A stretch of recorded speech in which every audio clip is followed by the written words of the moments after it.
morning at the Philadelphia Zoo. The penguins and lions are awake and ready for another day of public exhibition.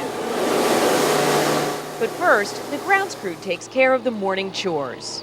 We have trash compactors, so we run around and pick up trash from containers all around the zoo. We collect manure, because obviously we create quite a bit of that here. Yes, like any other place, there's plenty to do before they open up shop. But what separates this zoo from most organizations is what you can't see. All of our diesel-powered vehicles are biodiesel, so that's our trash trucks. We have 2 of those. We have a sweeper.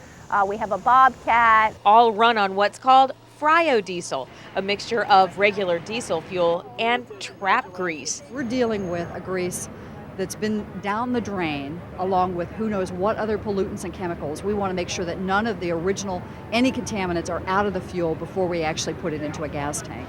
The trap grease is collected from commercial kitchens and restaurants. Once it's filtered, it becomes an additive that can stretch the tank life of diesel, burning less of it over time. Because of it, the Philadelphia Zoo is seeing almost instant benefits. The emissions from it are better for us, so not only for our animal collection, but for our guests and our staff that work around the equipment. So that's all a big plus for us. It's cleaning our equipment out and making it last longer, because there's lubricants in it that are better. We're thinking that we're going to get longer engine life, lower maintenance costs over time. Biodiesel alone won't replace petroleum at the gas pumps, but it is an alternative that works for this group. We have no problems with it from an operational standpoint, and it certainly is one more cog in that wheel of us getting our operations to be more sustainable. So there's no downside as far as we're concerned. We are a conservation organization, so we feel like at the very basis we have a responsibility to basically walk the talk.